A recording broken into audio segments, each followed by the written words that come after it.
Ladies and gentlemen, if you enjoy my video, please click the like button and share the video. It is the only way the YouTube algorithms really notices me. I will be very grateful to you.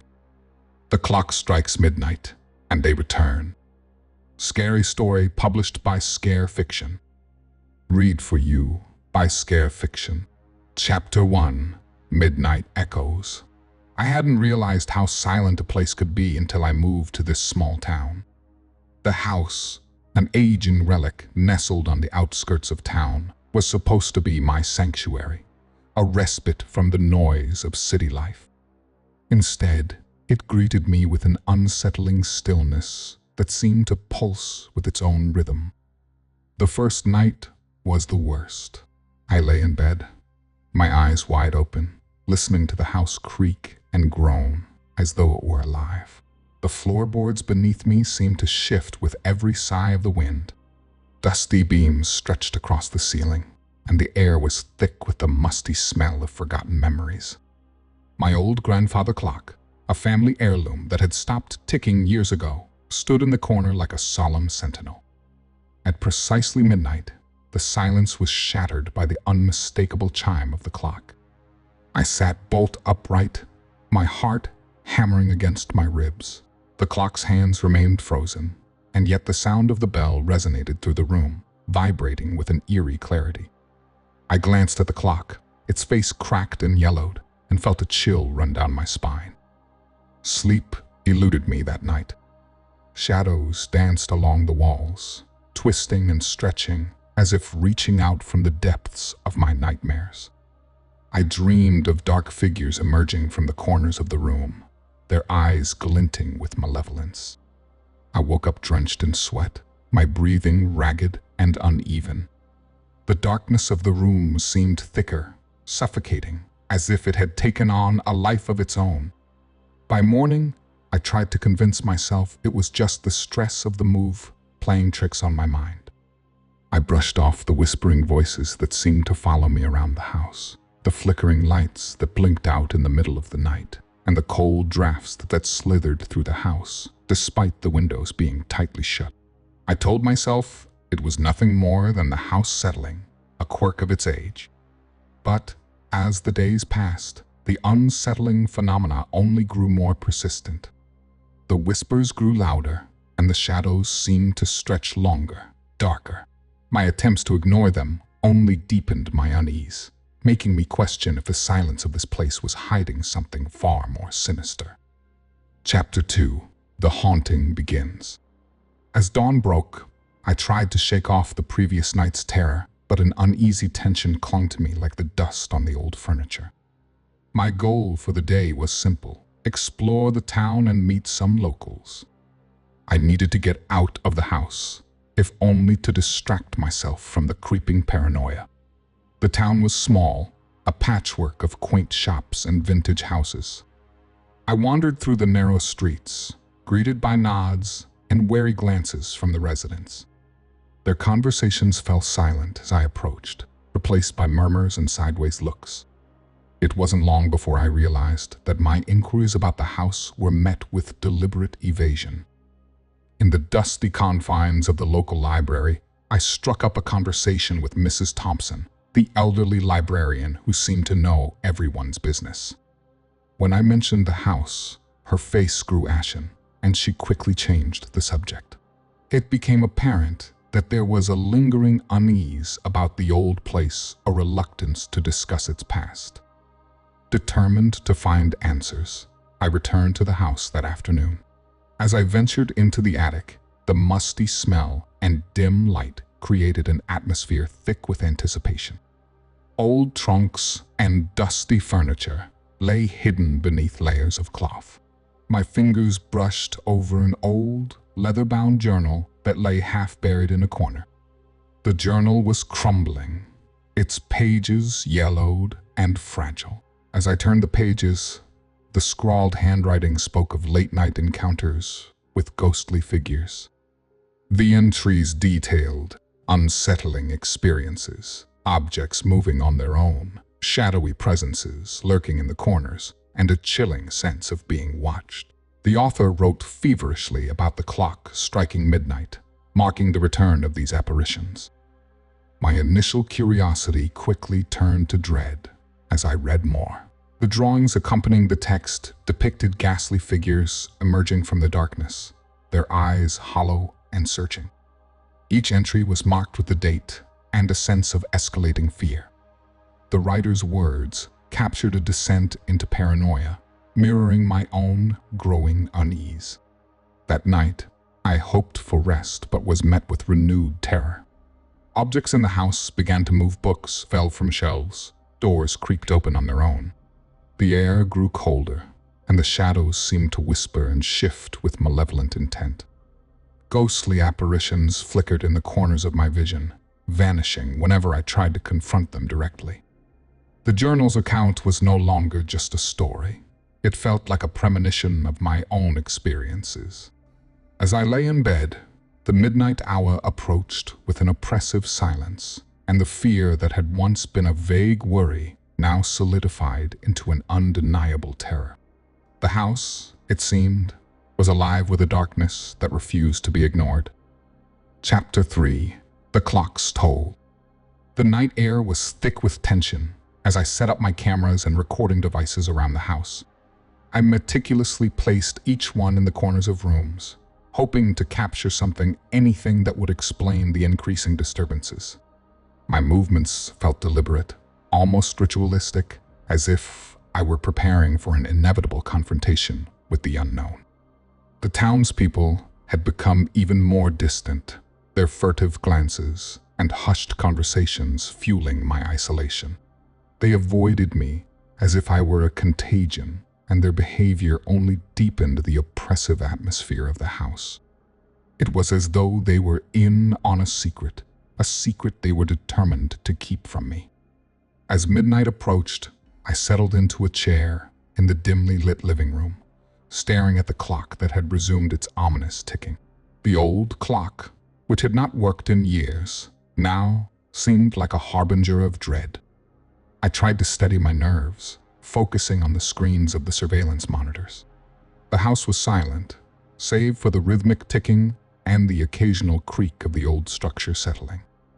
At the stroke of midnight, the monitors flickered to life with eerie clarity. I watched in stunned silence as ghostly figures began to appear and vanish on the screens. Their forms were indistinct, shadowy, and translucent, but unmistakable in their deliberate movement. They drifted through the rooms, their presence causing objects to shift and tremble. My heart raced as I reviewed the footage. The spectral figures moved with a purpose, their movements synchronized with the chilling tick of the clock. It was clear that these entities were tied to the midnight hour. My initial excitement at having captured something tangible quickly gave way to a gnawing fear. The figures seemed to be trying to communicate something, though their intentions remained obscured. Driven by a mix of dread and determination, I searched the house for more clues. My efforts led me to a hidden compartment behind a false wall in the attic. The small room was filled with occult symbols and strange artifacts, candles, ancient texts, and eerie talismans. The air inside was thick with the scent of old parchment and incense, and I could feel a palpable charge in the atmosphere. As I examined the artifacts, a chilling breeze swept through the room, extinguishing the candlelight. Shadows danced across the walls, and the temperature plummeted. The spirits seemed to be reacting to my intrusion, their presence becoming more aggressive. Doors slammed shut on their own, and a cold draft brushed past me, carrying with it a whisper of disembodied voices. My attempts to understand the intentions of these entities were met with increasing hostility. The line between reality and hallucination began to blur. I could no longer distinguish between the shadows of my fears and the true menace that seemed to lurk within the walls. The spirits were not just haunting the house, they were actively tormenting me, and their malevolence grew with each passing minute. Chapter 4. Unraveling the Mystery. My desperation to understand what was happening in the house drove me to seek help. The isolation was suffocating, and the mounting paranormal activity was beyond my capacity to manage alone. I reached out to Dr. Emily Carter, a local historian, and James Donovan, a renowned paranormal expert who had dealt with similar cases. Dr. Carter's office was lined with dusty bookshelves and historical artifacts. She listened intently as I described the events of the past few nights, her eyes narrowing with concern. Her quiet demeanor shifted as she pulled out old records and maps from the town archives. "I've seen patterns like this before," she said, her voice steady. "This town has a dark history, particularly with that house. It's connected to a series of unexplained disappearances that have happened every midnight for over a century." James Donovan arrived later, a tall man with an aura of quiet authority. He scrutinized the footage I had captured and examined the artifacts I'd discovered in the hidden room. His expression grew graver with each piece of evidence. "We're dealing with something more than just a haunting," Donovan said, his tone grim. "These spirits are bound by a curse. They return at midnight, seeking something they were denied justice, perhaps, or restitution." Dr. Carter's face was pale as she elaborated on the curse. A century ago, the town had been plagued by a series of tragic events involving the house. A group of townspeople had been wrongfully accused of witchcraft and executed. In their final moments, they placed a curse on the town and the house, vowing that their spirits would return every midnight until their grievances were acknowledged. The historian's revelations sent a shiver down my spine. Curse explained the repeated disappearances and the malevolent presence that seemed to be growing stronger. The spirits, I realized, were not just seeking revenge. They were demanding recognition of their suffering. As the day turned to night, the paranormal activity escalated. The spirits became more insistent, their presence almost palpable. The house groaned with an unnatural energy. Shadows seemed to coil and writhe, and the temperature dropped dramatically. The clocks ticking, now a relentless drumbeat, filled the house with a constant sense of impending dread. I could no longer distinguish between my mounting paranoia and the real threats. Every creak of the floorboards, every flicker of light, every gust of cold air seemed to conspire against me. My once clear thoughts were clouded by fear and confusion. The spirit's demands for justice had transformed into an overwhelming pressure that seemed to seep into every corner of my mind. With the curse revealed and the spirit's intentions laid bare, I knew I had to confront them directly. But the line between reality and hallucination was rapidly dissolving. As midnight approached, I steeled myself for whatever awaited, understanding that I could no longer hide from the darkness that had enveloped both the house and my own psyche. Chapter 5. The Midnight Confrontation. The evening sun dipped below the horizon, casting long shadows across the house as I prepared for what I hoped would be the final confrontation. The weight of the curse hung heavily over me, and with each passing minute, my resolve hardened. I had studied the incomplete ritual from the journal, piecing together what fragments I could. The process seemed simple enough: a series of incantations and the use of certain artifacts to break the curse. But the specifics remained maddeningly unclear. With the clock ticking ominously, I set up the ritual space in the living room. Candles were arranged in a precise circle, their flickering flames casting eerie patterns on the walls. The artifact's strange symbols, old texts, and a vial of salt were placed at designated points. I tried to ignore the creeping dread that settled in my gut.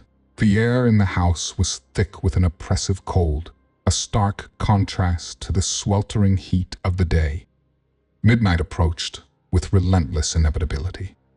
As the clock's hands aligned, I began the ritual, chanting the incantations from the journal. My voice wavered, but I forced it to remain steady, focusing on the words that promised liberation for the trapped souls. The candles flared wildly, and an unnatural wind swept through the room, extinguishing several of the flames. The spirits' presence became palpable, their energy crackling like static in the air. Shadows danced on the walls, growing larger and more menacing. The temperature plummeted, and the house groaned as though it were in pain. I pressed on, my voice growing hoarse as I struggled to keep the ritual's rhythm. But as I neared the end of the chant, the spirit's power overwhelmed me. A cold, suffocating force pushed against me, and the room seemed to twist and distort. The ground beneath me felt unstable, like standing on shifting sands. Candles flickered out, plunging the room into darkness. The oppressive silence that followed was only broken by the low, mournful wail of the spirits. In the pitch-black void, the spirits materialized in their full, ghastly forms. They surrounded me, their faces twisted in expressions of anguish and rage. They were no longer mere shadows, but entities with palpable grief and anger. The ritual's failure had given them strength, and their presence filled the room with an unbearable intensity. In their spectral forms, the spirits began to reveal their tragic past. Their voices, a cacophony of despair, recounted the injustices they had suffered. They spoke of betrayal and wrongful deaths, their words echoing with sorrow and rage. I listened, my heart pounding as their stories unfolded. They were not merely seeking revenge, they were desperate for acknowledgement and resolution. Faced with their raw, unfiltered anguish, I was forced to confront my deepest fears. The ritual had failed, but the spirit's need for resolution was undeniable. The nightmarish scene around me was a battleground, not only of the physical, but of the emotional and spiritual realms. I knew I had to face these tormented souls directly, seeking to offer them the closure they desperately needed, even as my own sanity teetered on the brink. Chapter 6. The Descent. The house had become a cage of relentless dread. The spirit's power was suffocating, their presence a constant weight on my chest. Each night brought new horror's shadows that moved with malicious intent, whispers that coiled around my mind, and dreams so vivid they felt like waking nightmares. My sanity was slipping through my fingers like sand, and the once familiar confines of the house now felt like a labyrinth of torment. In a rare encounter with the townspeople, I found a flicker of sympathy. A few of them approached me cautiously, their faces etched with concern.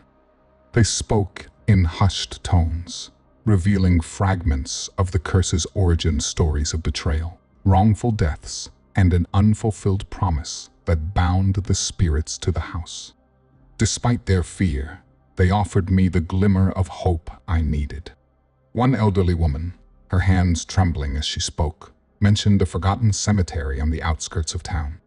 According to her, it was linked to the curse and held the key to breaking it. Armed with this new information, I pored over the journal again. Hidden within its pages was a cryptic note pointing to the cemetery as the location for the final part of the ritual. The discovery was a bittersweet relief. The journal's instructions were incomplete, but the cemetery was my last hope.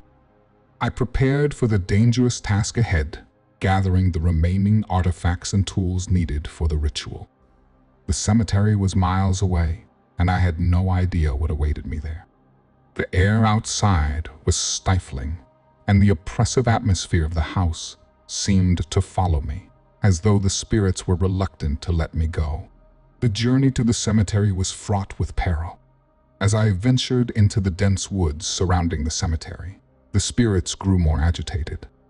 Cold winds whipped through the trees, and ghostly figures flickered in the corners of my vision.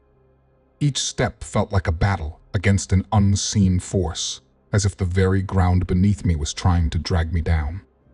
The cemetery itself was a forsaken place, overgrown with weeds and shrouded in an eerie mist. Crumbling headstones and broken mausoleums created a labyrinth of decay. As I moved through the twisted paths, I could feel the spirit's resistance intensifying. The temperature dropped sharply, and shadows coalesced into a tangible, suffocating darkness. At the heart of the cemetery stood an old, decrepit crypt. It was here that I would perform the final part of the ritual. But as I approached, the spirit's leader, the one who had orchestrated their torment, materialized before me. It was a figure of immense, spectral power, its eyes glowing with ancient rage.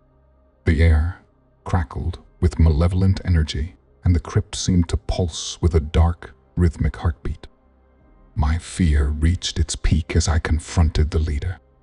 The final part of the ritual would not be easy, and the spirit's resistance was fierce. As the spirit's leader advanced, their anger and pain were palpable, and I knew that overcoming this final challenge would require more than just bravery. It would demand a reckoning with the deepest fears that had haunted me from the very beginning. Chapter 7. The Final Hour. The cemetery lay silent and still as midnight approached, its eerie tranquility only heightened by the oppressive mist that shrouded the old graves. My trusted allies, Sarah, a local historian with a keen eye for detail, and Michael, a seasoned paranormal investigator, stood beside me, their faces etched with grim determination. We had come prepared, armed with the knowledge gleaned from the journal and the few clues we'd uncovered. The final ritual required precision and courage. As we set up the necessary artifacts, a ceremonial dagger, vials of salt, and a series of protective symbols, the atmosphere crackled with an almost palpable sense of dread. The cold wind seemed to whisper warnings, and the shadows around us grew darker and more restless. Our breaths came out in visible puffs, and the oppressive silence of the cemetery was broken only by the sound of the clock striking midnight. With the first chime, the air grew colder, and the ground beneath us seemed to pulse with a malevolent energy. The spirit's presence was immediate and overwhelming. They materialized around us, their forms writhing and shifting with a tormented intensity. The cries filled the air, a mournful cacophony of anger and despair. It was clear they were determined to remain bound to the mortal world, their suffering manifesting in the oppressive darkness that surrounded us.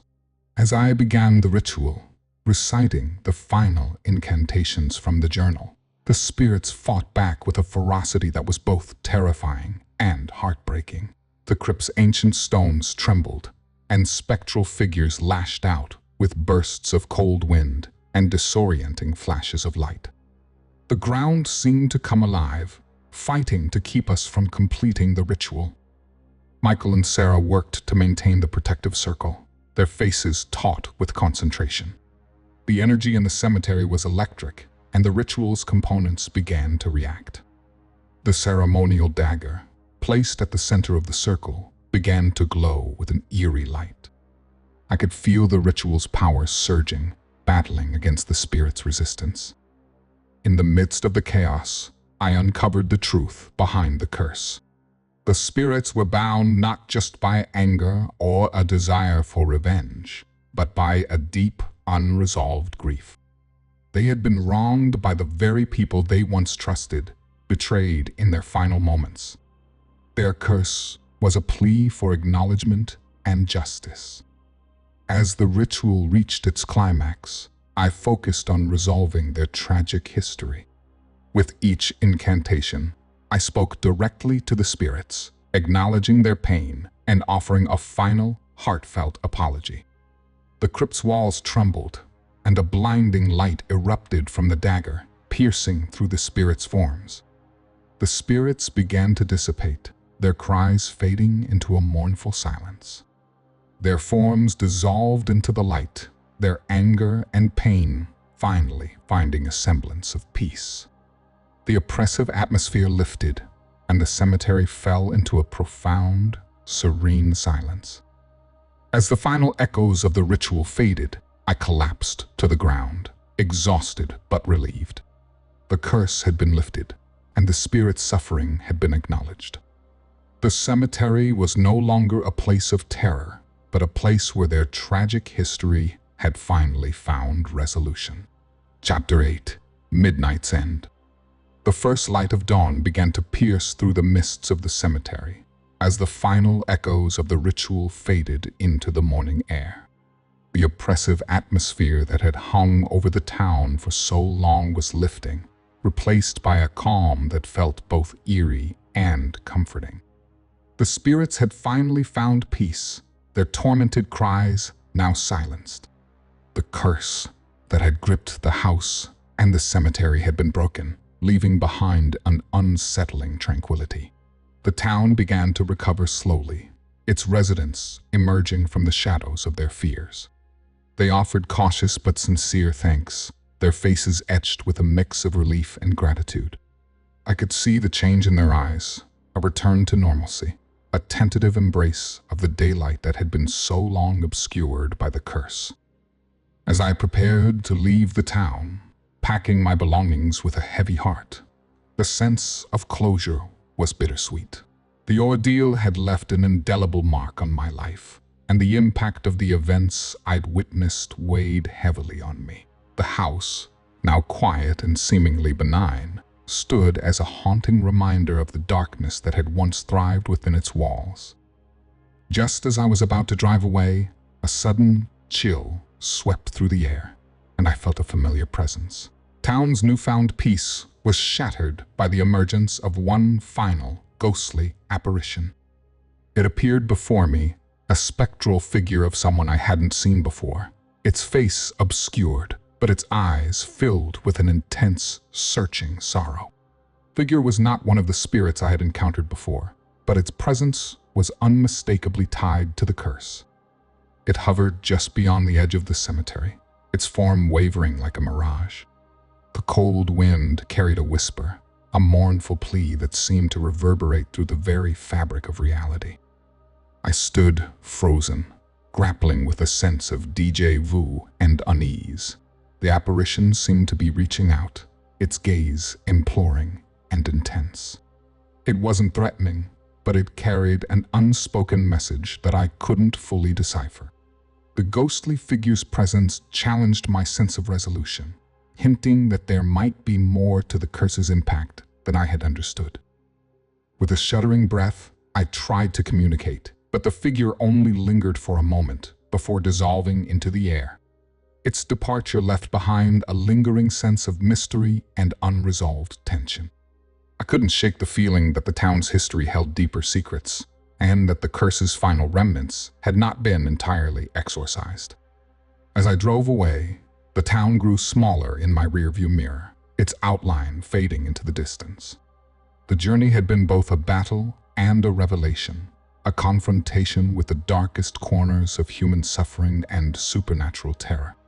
The peace that had been restored felt fragile, like a fragile glass dome protecting a world still teetering on the edge of the unknown. The road ahead was clear, but the final encounter had left me with a lingering sense of unease, a reminder that some mysteries remained forever intertwined with the shadows of the past. The ordeal had ended, but its echoes would stay with me, a haunting reminder of the darkness that lurks just beyond the veil of understanding.